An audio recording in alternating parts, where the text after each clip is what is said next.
जरा एक दृश्य की कल्पना कीजिए। एक बहुत ही सुरक्षित सैन्य बेस है और वहां के रडार स्क्रीन पर अचानक से एक लाल बत्ती चमकने लगती है। कोई दुश्मन की मिसाइल आ रही है। बिल्कुल, रडार ने अंतरिक्ष की सीमा के पास से आती हुई एक दुश्मन मिसाइल को पकड़ लिया है।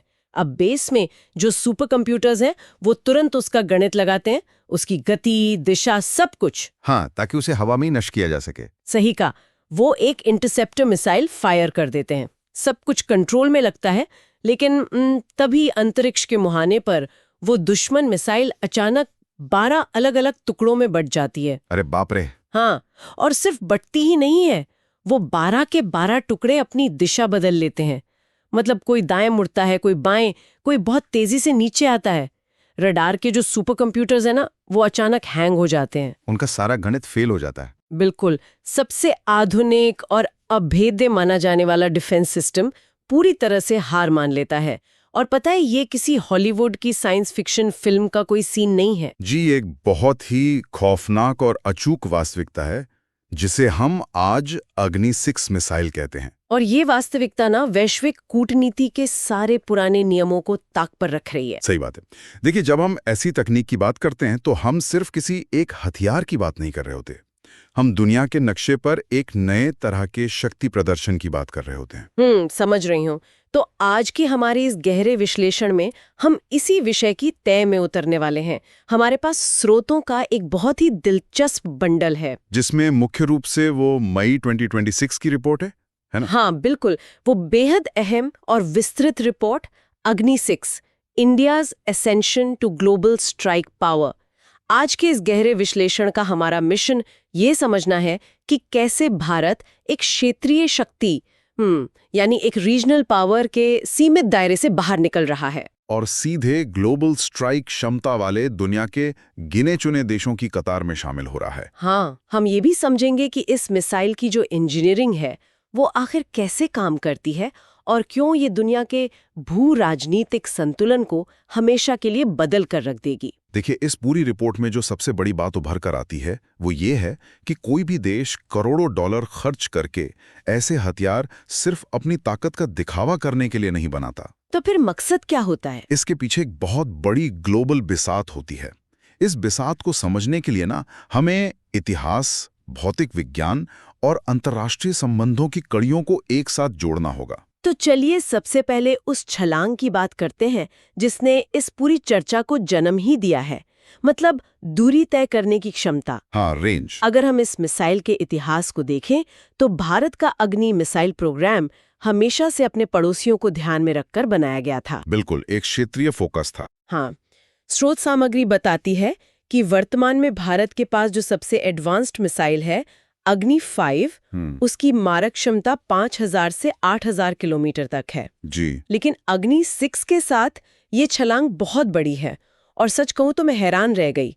इसकी अनुमानित रेंज 10,000 से 12,000 किलोमीटर बताई जा रही है। 12,000 किलोमीटर, ये कोई छोटा आंकड़ा नहीं है। बिल्कुल नहीं। इस नई रेंज के कारण पूरा का पूरा एशिया, यूरोप, अफ्रीका और यहाँ तक कि ऑस्ट्रेलिया भी इसके दायरे में आ जाते हैं। देखिए, सामरिक दुनिया में ये 10,000 किलोमीटर का आंकड़ा कोई साधारण गणित नहीं है। ये एक बहुत बड़ी मनोवैज्ञानिक और रणनीतिक सीमा है। वो कैसे? मैं समझाता हूँ। 5,000 किलोमीटर की रेंज का मतलब होता है कि आप एक क्षेत्रीय शक्ति हैं। आपकी नीतियां, आपका प्रभाव, सब कुछ आपके महाद्वीप तक ही सीमित है। मतलब आप बस अपने मोहल्ले के चौधरी हैं। सही कहा। लेकिन जब मारक क्षमता 10,000 किलोमीटर को पार कर जाती है तो एक देश सही मायने में इंटरकॉन्टिनेंटल बैलिस्टिक मिसाइल यानी ICBM क्लब का हिस्सा बन जाता है। अच्छा, वो एलीट क्लब। हाँ, अब वो देश सिर्फ अपने पड़ोसियों से बात नहीं कर रहा है, वो सीधे अमेरिका, रूस और चीन की आंखों में आंखें डालकर बात कर रहा है। अरे वाह! यह एक तरह से भौगोलिक सीमा से आजाद होकर वैश्विक मंच पर अपनी उपस्थिति दर्ज कराने का तरीका है। और पता है, ये सब अब सिर्फ कागजों या डिजाइन बोर्ड पर नहीं है। रिपोर्ट के अनुसार इसी महीने यानी मई 2026 में एक नोटम जारी किया गया है। अच्छा, वो नोटिस टू एयरमैन? हाँ, अब्दुल कलाम द्वीप से बंगाल के खाड़ी में पूरे 3,560 किलोमीटर के एक लंबे कॉरिडोर के लिए। इसका सीधा मतलब है कि उस इलाके से हवाई जहाजों को दूर रहने को कहा गया है। और यह किसी भी बड़े मिसाइल परीक्षण का सबसे स्पष्ट संकेत होता है। बिल्कुल। और साथ ही डीआरडीओ के चेयरमैन समीर वी कामत का एक बयान भी स्रोतों में शामिल है। उन्होंने कहा है कि एजेंसी तकनीकी रूप से पूरी तरह तैयार है और बस अंतिम राजनीतिक मंजूरी का इंतजार कर रही है। मतलब उल्टी गिनती शुरू हो चुकी है। हाँ, ठीक है, आइए इसे विस्तार से समझते हैं। ये रेंज का बढ़ना ना मुझे ऐसा लगा जैसे किसी व्यक्ति के पास पहले सिर्फ लोकल ट्रेन का पास था। हाँ, जिससे वो बस शहर या आसपास के राज्यों में जा सकता था। बिल्कुल, लेकिन रातों रात उसे पूरी दुनिया में कहीं भी बिना किसी रोक टोक के जाने का एक ग्लोबल पासपोर्ट मिल गया हो। गजब की एनालॉजी है, पर आपकी इस ग्लोबल पासपोर्ट वाली बात में मैं एक और परत जोड़ना चाहूंगा। बताइए। ये एक ऐसा पासपोर्ट है जिसे दुनिया का कोई भी इमिग्रेशन काउंटर रोक नहीं सकता। अच्छा, वो क्यों? क्योंकि मिसाइल का सिर्फ दूर तक पहुंचना काफी नहीं होता है। असली खेल तो उस 12,000 किलोमीटर की दूरी तय करने के बाद लक्ष्य पर गिरने का होता है। बिल्कुल, और स्रोत सामग्री में इस हिस्से को सबसे ज्यादा तवज्जो दी गई है।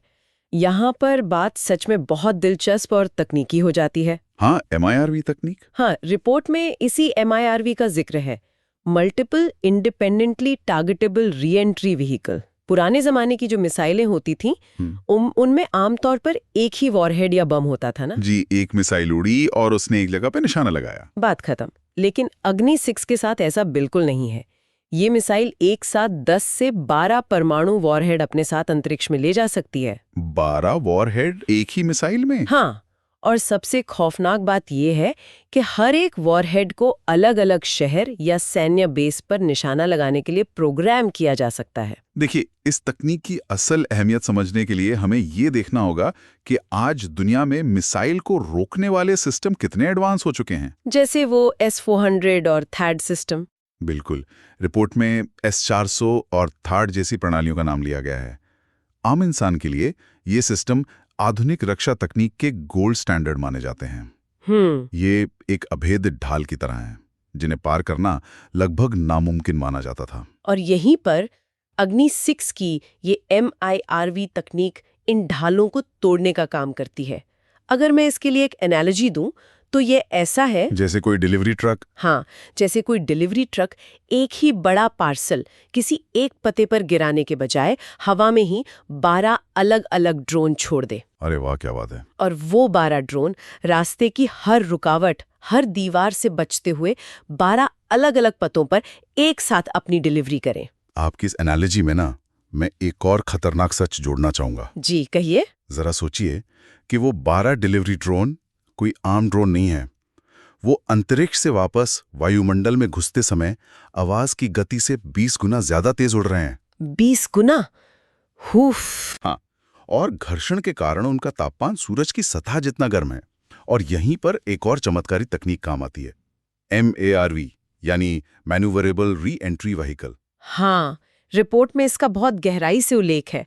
मैन्यूवरेबल का मतलब ही है कि वे अपनी दिशा बदल सकते हैं। बिल्कुल। मतलब जब ये वॉरहेड नीचे आते हैं तो ये सीधे एक रेखा में नहीं गिरते, बल्कि हवा में चकमा देने वाले पैंतरे अपनाते हैं।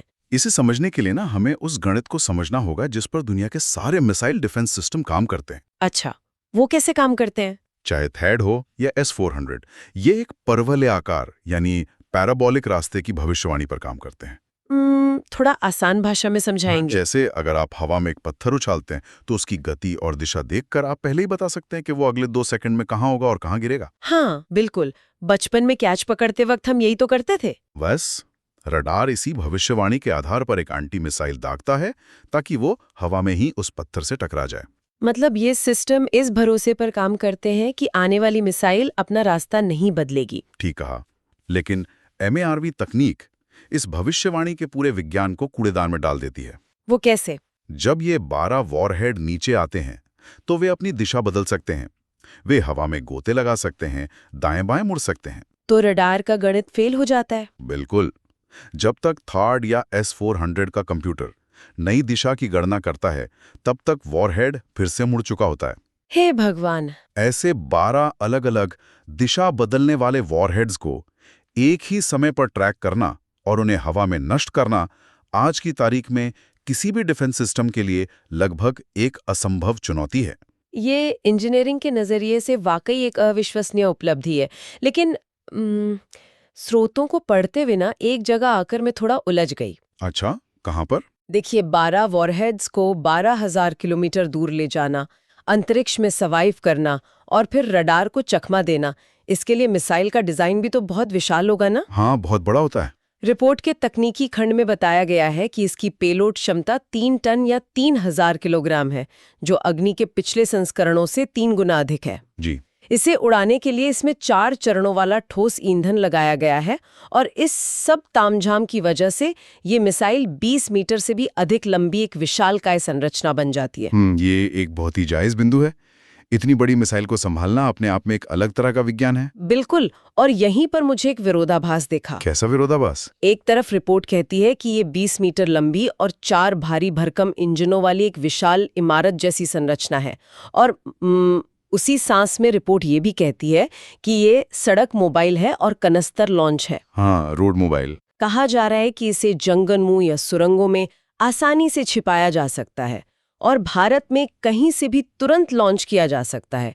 ये कैसे संभव है? मैं समझ गया आप क्या कह रही हैं। मतलब ये तो किसी 18 पहिया ट्रक के ऊपर एक पूरे बहुमंजिला इमारत को रखकर जंगलों में छुपाने जैसा हुआ।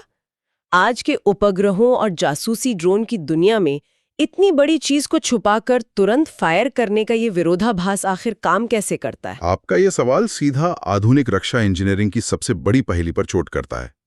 और देखिए, इसका जवाब 2 बहुत ही तकनीकी लेकिन रोचक शब्दों में छिपा है: ठोस ईंधन और कनस्तर। अच्छा। हाँ, पुरानी पीढ़ी की मिसाइलें, जिन्हें आईसीबीएम कहा जाता था, वो तरल ईंधन यानी लिक्विड फ्यूल का इस्तेमाल करती थीं। तरल ईंधन बहुत ज्यादा अस्थिर और खतरनाक होता है। आप मिसाइल को हमेशा उस ईंधन से भरकर नहीं रख सकते, क्योंकि वो मिसाइल के अंदरूनी हिस्सों को गला सकता है। अच्छा, तो इसका मतलब है कि उन्हें लॉन्च करने से ठीक पहले ही ईंधन भरना पड़ता होगा। बिल्कुल सही पकड़ा आपने, और वो प्रक्रिया हफ्तों या कम से कम कई दिनों की होती थी। बाप रे!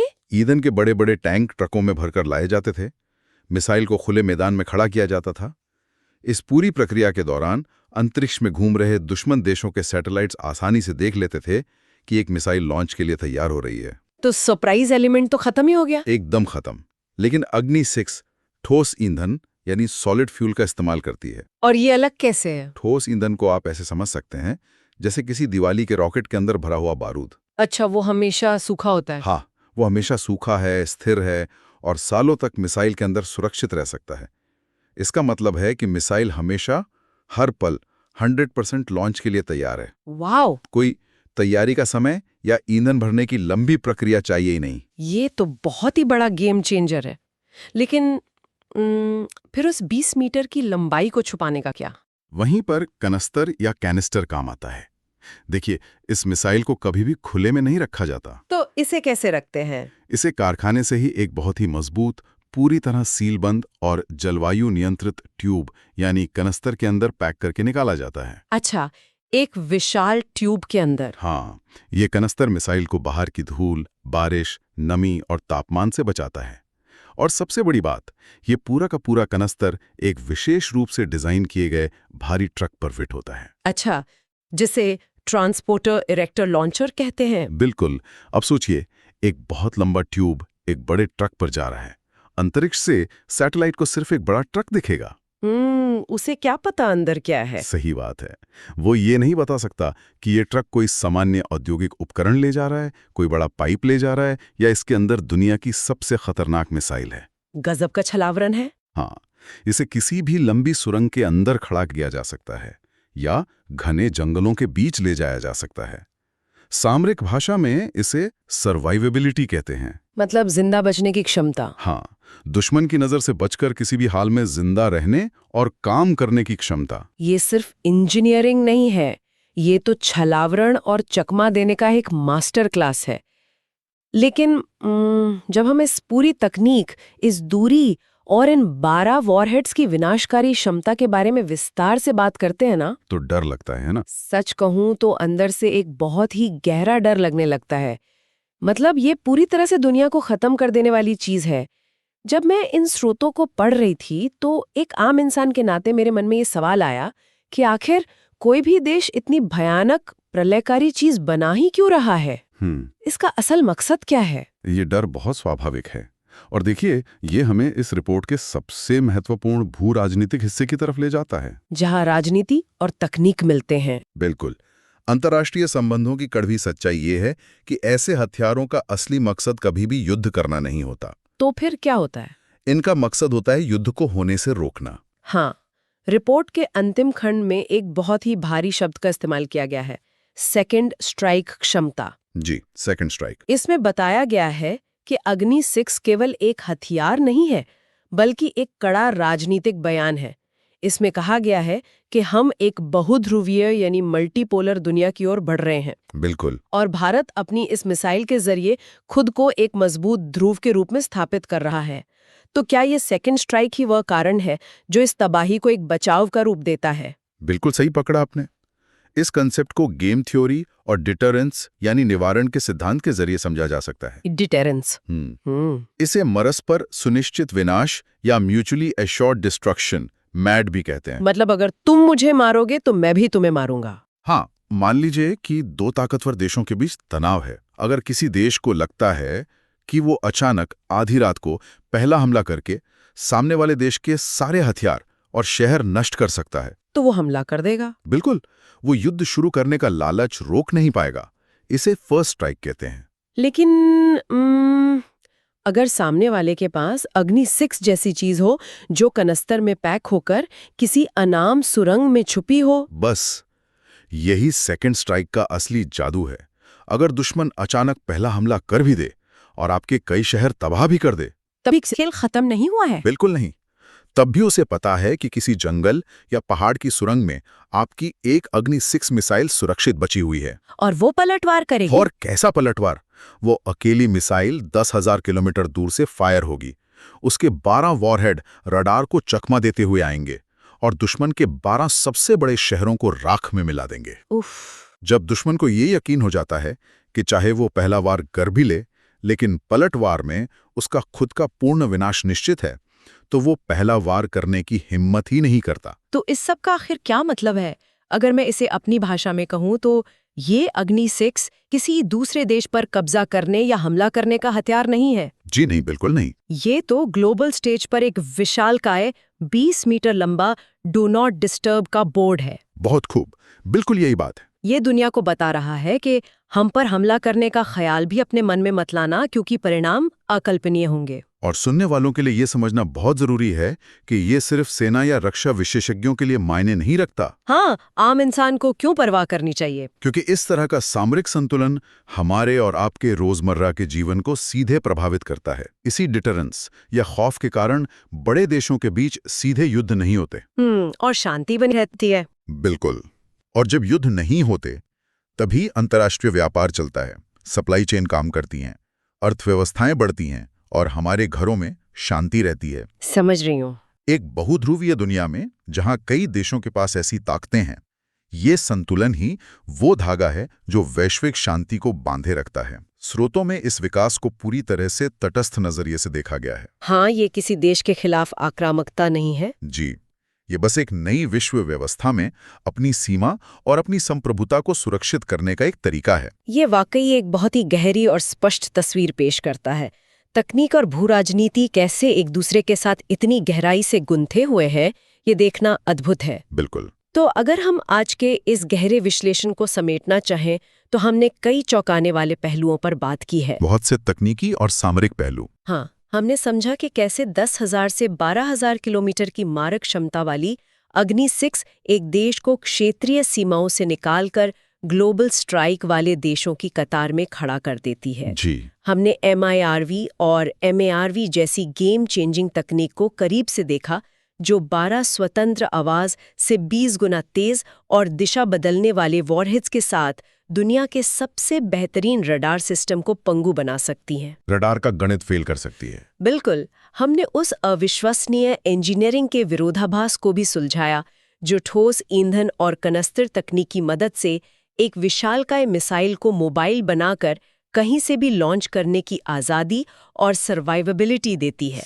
रोड मोबाइल और हमेशा तैयार। हाँ, और अंत में हमने गेम थ्योरी के उस खौफनाक लेकिन जरूरी सच को समझा कि कैसे यह पूरी कवायद एक कड़े सेकंड स्ट्राइक निवारण को सुनिश्चित करने के लिए है ताकि कोई युद्ध शुरू ही ना हो सके। यही कारण है कि सतह से ऊपर उठकर इन खबरों और रिपोर्टों का गहराई से विश्लेषण करना इतना महत्वपूर्ण हो जाता है। एकदम सही। रक्षा प्रयोगशालाओं में जो तकनीक आज विकसित हो रही है वो केवल धातुओं और इंजनों का खेल नहीं है, वो आने वाले दशकों के लिए कूटनीति की भाषा तय कर रही है।